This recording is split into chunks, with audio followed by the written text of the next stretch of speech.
Well, here's a couple that are ready to go out. These are from Toronto. Nothing really special about these. I wasn't going to film them, but I thought, you know what, for just the sake of a couple-minute video, just to show them before they go back. Once they go back, we're never going to see them again. Neither one is World War II. They're both Korean War, I believe. I haven't researched them that much, but one is a Harrington Richardson, and one is a International Harvester.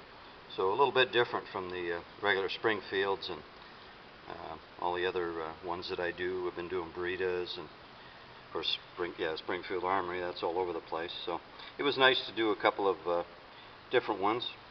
They just got the standard parkerizing. I didn't do any major metal work. Both of them had pitted trigger housings, so I worked on those a little bit.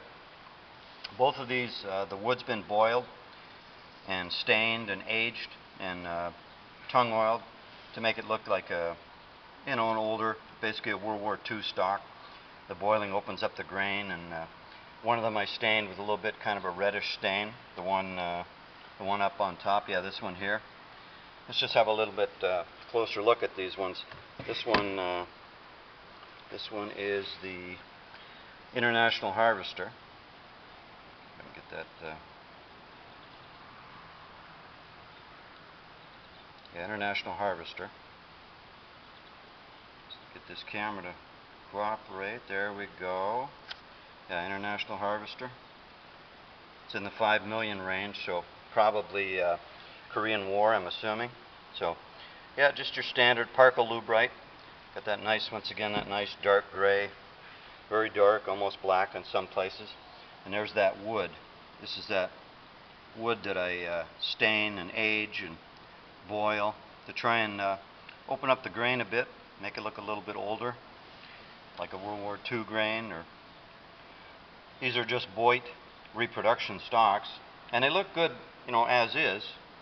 Certainly nothing wrong with a Boyd stock, but I just give them a little extra treatment just to make them look a little bit better. You can see that really helps that grain. We did all the ferrules and everything. All the bands. This was just a parts gun. He brought me a bucket of parts, and I just threw it together, test fired it, make sure everything worked good. It's got a reproduction butt plate on it. Once again, those are nice butt plates. So yeah, overall it's nice. Have to stand up for a second. Yeah, just so you can have a better look at that wood again. Just looks so good. It comes out so nice when you boil them like that. Just got to be careful. You can't crack them or anything. A couple coats of tongue oil. Yeah, this had a bad trigger guard. The trigger guard was pitted, so I refinished it, and I give it a 100 grit kind of a grain. Doesn't really show up much in the parkerizing, but that's all right. Looks better than the pitting, that's for sure. If it did show up a little bit, and with the naked eye, you can see it a little bit. It does have a bit of a grain to it, so it looks quite nice. It looks almost like it's machined. So, and there's that wood again. So, anyway, that's that for that one. Come out really nice, happy. It's all matching parts now. He found all International Harvester parts, anything that was marked. So it's all international now. So I think this is about the 10th Garand I've done for this particular guy from Toronto. So I think he's trying to put together a whole collection. So it's just it's hot today. Having another hot day, so I'm sweating a little bit. My apologies. So, anyway, so this one is the Harrington Richardson. The other one was the International. Yeah, and this one's the H&R. Yeah, H&R. Once again, it's in the 5 million range too. So that's putting it, I believe, Korean War. And once again, just all your standard, nothing tricky, fancy about this one. All matching parts again, Harrington Richardson. So, good shooter. This one has been modified to it's got a 308 Criterion barrel on it. The International Harvester is still 30-06.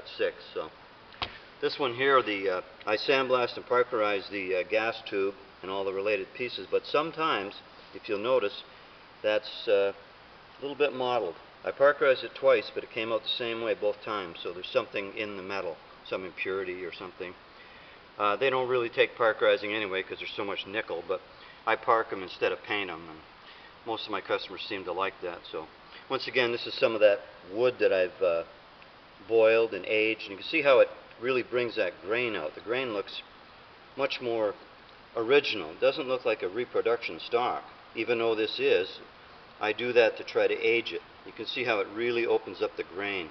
Just makes these look so much more authentic. They don't look quite so new. Boyd's does a great job, but it's just this new wood. There's nothing you can do about new wood. But there is something you can do about it. You can age it. And that's what I do. So it turns out really good.